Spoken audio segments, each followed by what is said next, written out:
चर्चा चौराहे की इस कड़ी में मैं नगरीय निकाय चुनाव से संबंधित खबरें और उनसे जुड़े मुद्दे आप तक पहुंचा रहा हूं। और इसी कड़ी में मैं इस वक्त खड़ा हूं भिलाई 3 चरोदा नगर निगम। हालांकि यहां जो कब्ज़ा बोलना चाहिए, एक तरह से जो सरकार का कब्ज़ा है वो भाजपा का रहा है।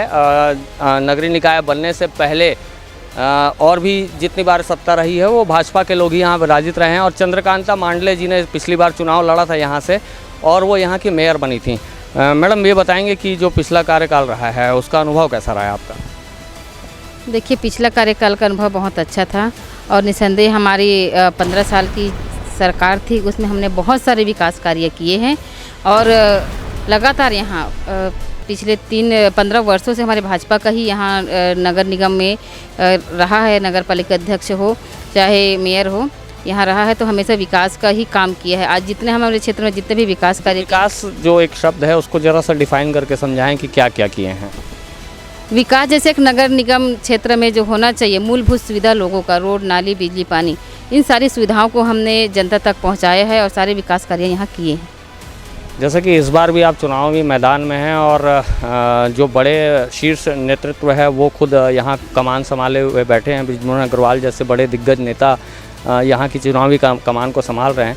तो क्या लगता है आपको कि इस बार का जो चुनावी परिप्रेक्ष्य रहेगा वो कैसा रहेगा बीजेपी के लिए? देखिए, मैं सबसे पहले यही कहना चाहूँगी कि कांग्रेस की सरकार डर गई थी डायरेक्ट इलेक्शन करने के लिए, क्योंकि जनता उसको पसंद नहीं कर रही है। क्योंकि इसीलिए शहर सरकार बनाने के लिए उन्होंने इनडायरेक्ट इलेक्शन किया ताकि पार्षद मेयर चुने।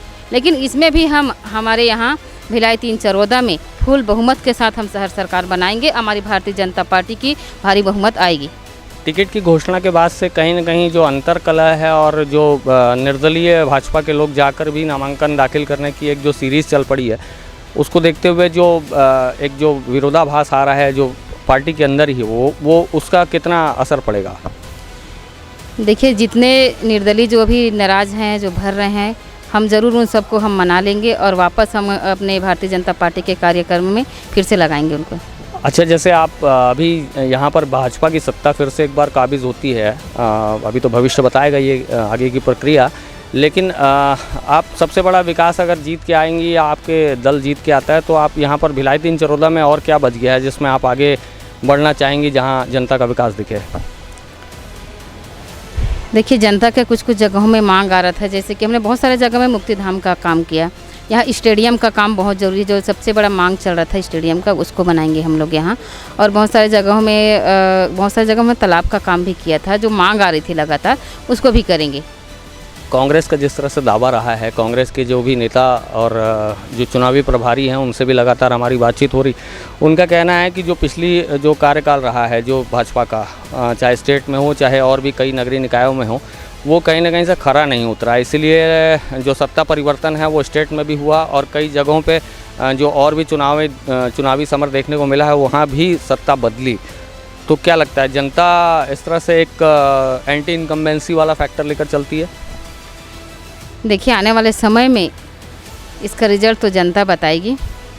और विकास क्या है ये तो कांग्रेस पार्टी जानती नहीं है, क्योंकि आप देख ही रहे हैं भिलाई चरोदा में किस तरीके से यहाँ के जो वर्तमान मुख्यमंत्री जी हैं किस तरीके से यहाँ के जनता के साथ दुर्व्यवहार कर रहे हैं, सौतेला व्यवहार किए पिछले 3 वर्षों में। इससे पहले हमने बहुत अच्छा अपने यहाँ कार्य किया, लेकिन पिछले 3 सालों में जब से इनके सौतेला व्यवहार से मतलब क्या है? मतलब सौतेला व्यवहार मतलब दुर्व्यवहार किया। बाकी वक्त निकायों में उन्होंने काम किया, हमारे निकाय को छोड़ दिया। आप हमारे क्षेत्र का पूरा कर देख सकते हैं कि आप चाहे आप कुम्हारी देख लो चाहे भिलाई देख लो, लेकिन चरोदा का आप देखो तो पिछले 3 साल से सारी विकास कार्य रुकी हुई है। गड्ढे खुदे पड़े हुए हैं, लेकिन उसके लिए फंड नहीं जारी कर रहा है। यह है सौतेला व्यवहार सरकार की। अभी जैसे जो एक प्री असेसमेंट अगर बात करें, जैसे कि आप जो आपकी जो अभी टिकटों की घोषणा हो चुकी है और आप लोग भी मैदान में, प्री असेसमेंट अगर बात करें तो आपको क्या लगता है कितनी सीटें निकाल पाएगी भाजपा यहाँ से? अब कितनी सीट निकालेगी, हम बहुमत में आएंगे इतना बोल सकती हूँ, पर अच्छी सीट आएगी हमारी, 20+ ही आएगी।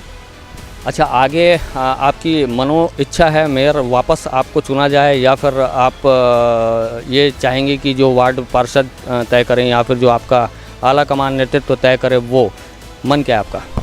देखिए, क्या बनना है क्या नहीं बनना है हमारे पार्टी संगठन तय करती है। वो पार्टी संगठन ही तय करेगी हमको पुनः मेयर बनाना है कि और क्या कराना है।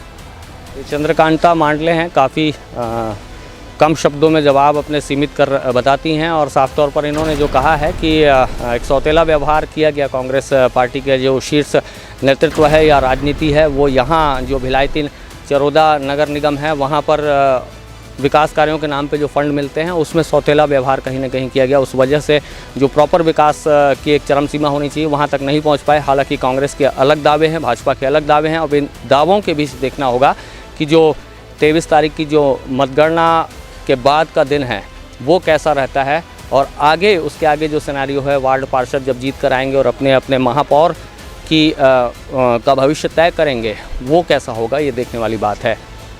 छत्तीसगढ़ के भिलाई 3 चरोदा से नेशन फर्स्ट ABK के लिए मैं हूं शशिकांत तिवारी।